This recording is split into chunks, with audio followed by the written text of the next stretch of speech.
it's Ina the Mood Reader, and today we're going to talk about all the middle grade books I read for middle grade March.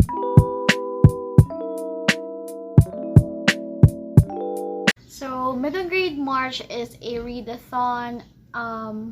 I don't know who the creators are for this reading challenge, but basically they have some prompts and you can also just casually join and read as many middle grade books as you can, and that's what I did.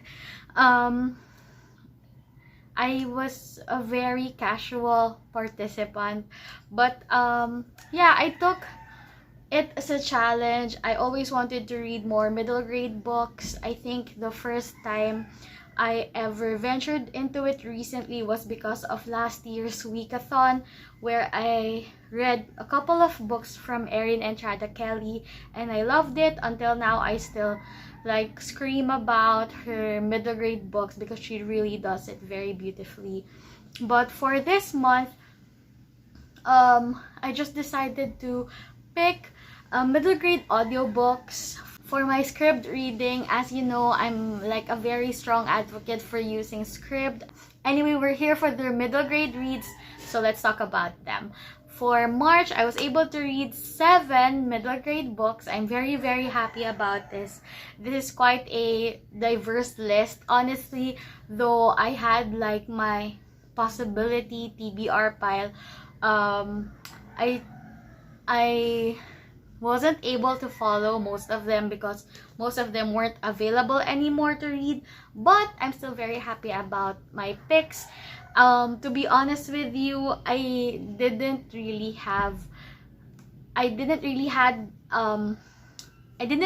a book here on this list that I didn't like. Everything really satisfied my tastes, and I learned so much about these books despite them being like targeted for a younger audience. And I think that's the really great thing about middle grade books. Like, they teach you subtle life lessons that, you know, are great to learn while you're still young, but it's still as valuable even though you get to learn them as an adult. So let's start. The first book that I read for March was Brother's Keeper by Julie Lee. And Brother's Keeper basically is a historical fiction targeted for younger audiences. This book revolved around the story of an elder sister. The thing about it is that North Korea and South Korea are already having their conflicts, and this book revolved around a family who has to escape from North Korea to South Korea because people have been dying. The war is really worsening in North Korea, and they're seeing an escape to South Korea as an advantage, as like a saving grace for them. And in this book, the themes really revolved around family, because the parents of our main character were like at a crossroads on whether they should stay in North Korea or if they would like explore the unknown going to South Korea. And at the start of the book, we are given the setting on how it was like at the start of like war, being able to reach their province in North Korea, how some families have already decided to escape and some ended up in worse consequences because of their attempt to escape. And so the parents were at the crossroads on whether they should stay or they should go. But the main story discussed here in the book is the escape from North to South Korea, how they saw these Americans, the American soldiers, as like their saviors from like Russian and North Korean soldiers. But you know, technically they also have like their own strong plans to conquer the country. And then eventually the family got separated, so the story revolved around the older sister becoming her brother's keeper, making sure that they both are safe to travel and reach their like their safe place once they reach Busan in South Korea. So technically, though this is a middle grade book, the themes touched here are a little heavy. Even though I am an adult reading this, I think many parts of this book can be triggering or just very heavy emotionally to carry.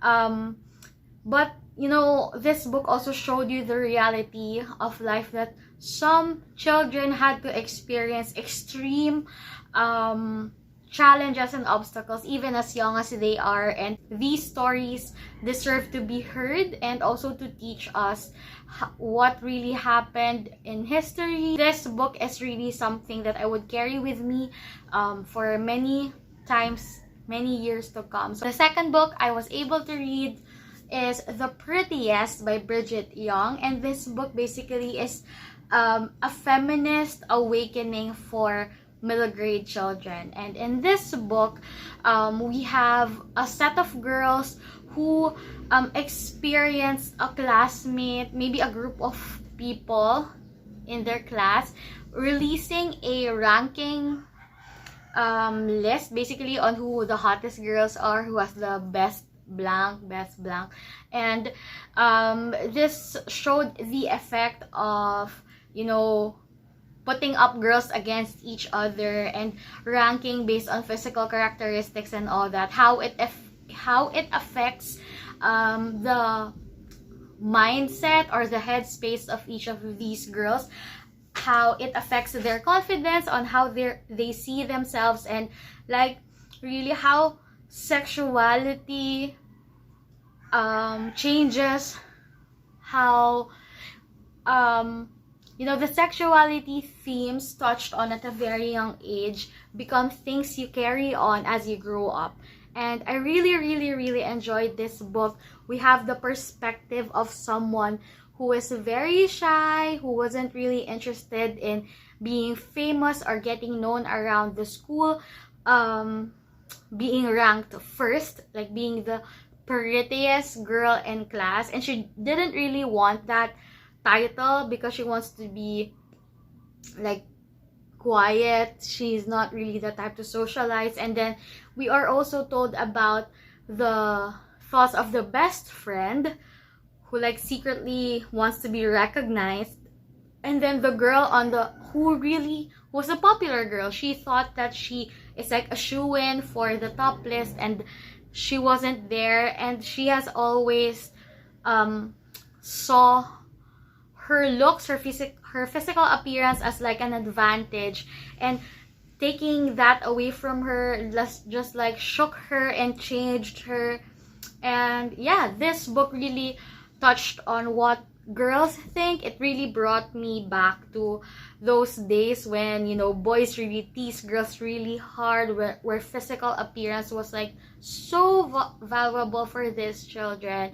And yeah, it really happens everywhere, in every country, just in every school setting, where you like bring in these teens, or like what do you call this, you know, the borderline on being a child and a teen, where where children are just like trying to identify the changes in their bodies, in their feelings, in their minds, while also being around people going through the same things. So yeah, this is a really great book. I think it's like a similar theme to like Moxie, but for younger audiences. I don't know, I'm not sure, I haven't read Moxie yet, but I saw its Netflix trailer and it has the same vibe to The Prettiest. So yeah. The third book I read was King and the Dragonflies by Kacen Callender. I read this so that I could join in and like enjoy the discussion of In Cosmic Dreams book club by Kat from her bookish side, and I didn't really regret trying to listen to the audiobook because this book is really amazing. It touches on grief and sexuality, the experience of being gay, the realization that you are gay at a very young age, and how you handle it, how you discuss it with your family, especially people closest to you, and how that changes everything, how the world sees you once you let them know what you identify as. And also, this book touched on magical realism, with the main character seeing the death of his brother as through dragonflies. It's a similar thing to, like, I think this is a Filipino thing. I'm not sure if it's also a thing in other cultures, wherein you take butterflies, like seeing butterflies is like being visited by a dead relative. I think it's similar to the way that King saw dragonflies as a representative of his brother.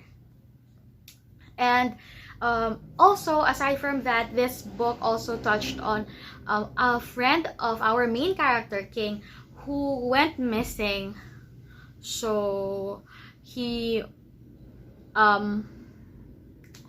I'm not sure if there are parts of it that are spoilery, but basically a friend of his went missing. The whole town was looking for him, and there are also, again, discussions there that is related to sexuality. So I really enjoyed how this book touched on sensitive topics like that, something that we really didn't used to discuss. Like when I was at the middle grade age in the 90s, weren't like really topics that people talk about. They usually are like taboo topics. And I really enjoyed how this book told stories of people, of young people learning the what attraction is like, what like means, you know, developing relationships with other people, and the value of friendship, of communication, of honesty in relationships, and how you know, there can be how relationships can be messed up depending on how you value each of them. And of course, you know, the greatest theme this book discussed is valuing your own identity and realizing your sexuality, and also accepting and understanding how others identify as. And this book really gave us good lessons, and of course, dealing with a loss or a grief. Dealing with the grief, especially losing a very important person in your family. Okay, so the fourth book I read for middle grade March is Blended by Sharon M. Draper, and it's a title I've seen on script for like a year already, and I haven't picked it up yet. This book defines blended in two different ways. Our main character is a daughter from an interracial relationship, so she has a white mother and a black father. And then it also touches on a blended family because her parents are divorced, and this book discusses how she feels like being, you know, divided into two, with some days being mom days and some days being dad days. And I really like the way this book touched on racism, differences in race, and understanding how a child who is a product of an interracial marriage would identify as, how this would affect how people would look at her. Is like your physical appearance enough basis for people to put you in this certain box or in this certain label? Is there really a need to be labeled? Can you be both, or can you just be either one? And you know, it's amazing to see how it was in the eyes of this girl to be in the midst of all of this, while, you know, trying to understand her parents dealing with this very intense divorce, how they are with their both of them having new relationships, and her having to have, you know, step siblings and all that. And also, while she wants to pursue her own dreams, and you know, being a musician because she loves playing the piano. And Blended also touched on many other things, and it I saw in some reviews that people thought that it was like so packed that the author wasn't given the chance to pursue a deeper explanation on each of the topics, because this book again talked about race, it talked about police, how the police have this great prejudice with black people, and of course social class differences, because her dad ended up being very rich and her mom ended up being your usual middle class working class person, and how each of them treat her differently now, like how material gifts are easily given by one parent, how your room is better decorated in one parent, how one parent can help you pursue your passions, enrolling you in different like piano tutors, piano lessons, and how one can't even afford to buy you a piano. And you know, these things, these little things scattered all around the book delivered like a holistic look at what it's like to grow up in this situation. And for me, it worked. I don't know why it didn't work for many people, but you know, to each their own. But for me, I really enjoyed reading Blended. And again, I really learned a lot about being a child of a mixed race marriage through this. I'm sure her experience doesn't like sum up the experience of everyone, but again, I think this is a good way to learn more about how to respect people and our individual differences. And I think this is a very good learning opportunity for middle grade readers.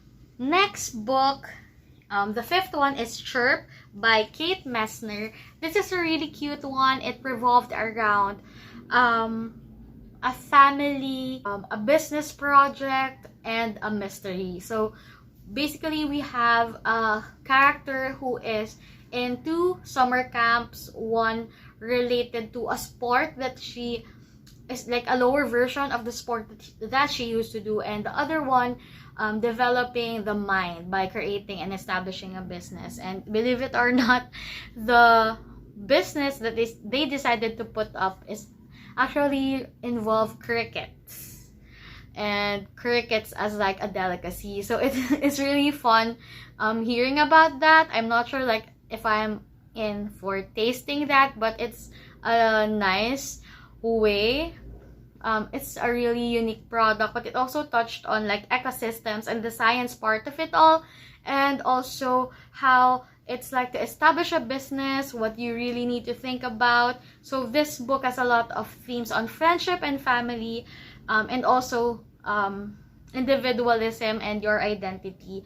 The bonus on the book is the mystery part, where they are feeling somebody is trying to sabotage the cricket farm because many of the crickets are dying, and no matter what strategies they apply, it still ends up getting into a mess. So there's also a little detective side here. So if you love like little mysteries, cozy mysteries, this is a really good one to read. All in all, it's a really great experience. I was smiling at many times when reading this book.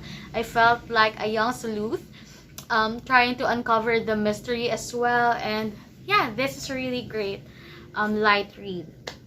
Next is Emmy in the Key of Code by Aimee Lucido. And this one also revolves around girls who code, a girl in science, and also music. So basically, Emmy really loves music. Her parents are great musicians, and she loves music too. She feels it running through her bones, but she can't sing.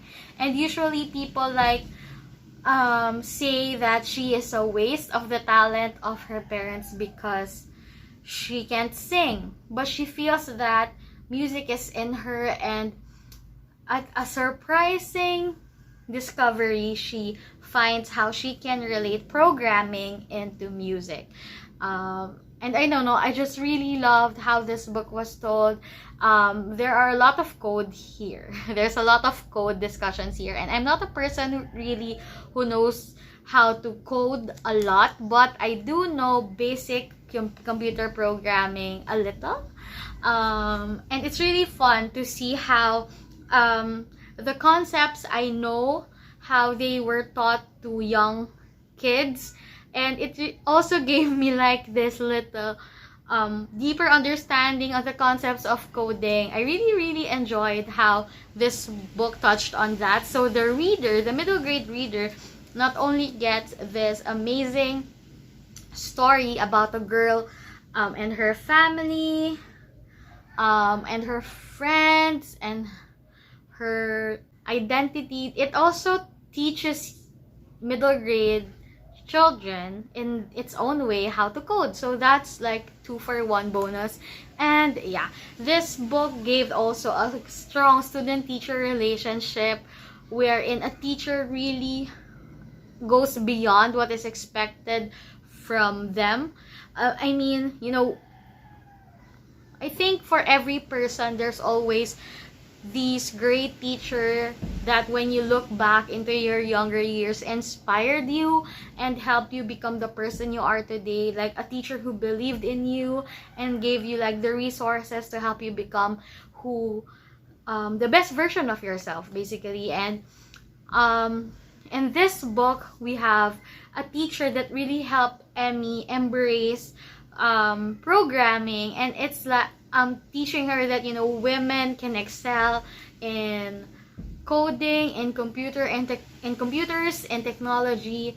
And yeah, it's really nice. And it also teaches you, the book, about handling grief or handling challenges and obstacles and just embracing life, exploring the possibilities, and opening yourself to and opening yourself to new relationships, new possibilities, new hobbies, and, you know, just living through life and eventually finding your main purpose and finding the special people who will help you along the way and who will help you like go through all your goals together. So it's a really nice book. I also recommend it highly. And lastly, the last book I read for March, for middle grade March, is Once Upon an Eid, which is an anthology. I think it was edited by S.K. Ali and Aisha Saeed. And this is an anthology talking about Muslim voices. And this one, I think, has 15 different types of stories revolving the lives of Muslims as they celebrate Eid, which is their festival after Ramadan.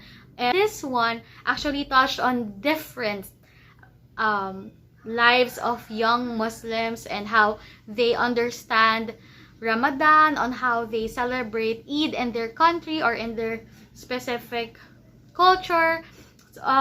Basically, this book gave you different stories about faith, about family, about self, and it touched on different a diverse selection of Muslims from different parts of Asia. It also touched like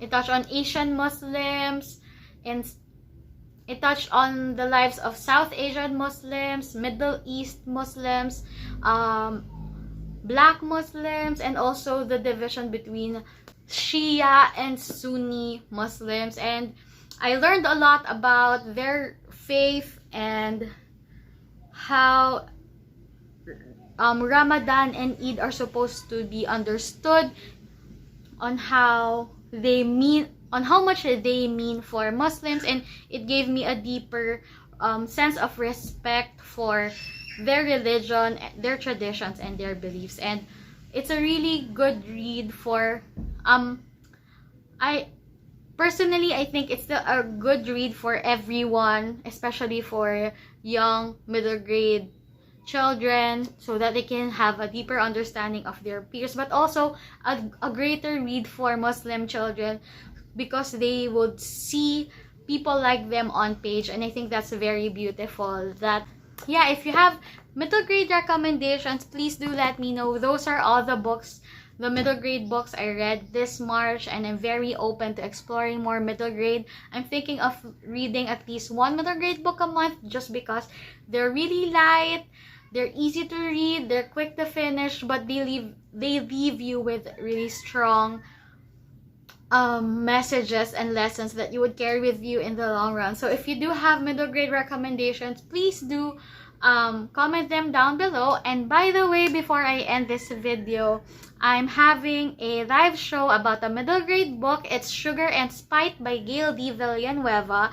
I'm having a discussion about the book with Kat from Her Bookish Side and her In Cosmic Dreams book club. And yeah, we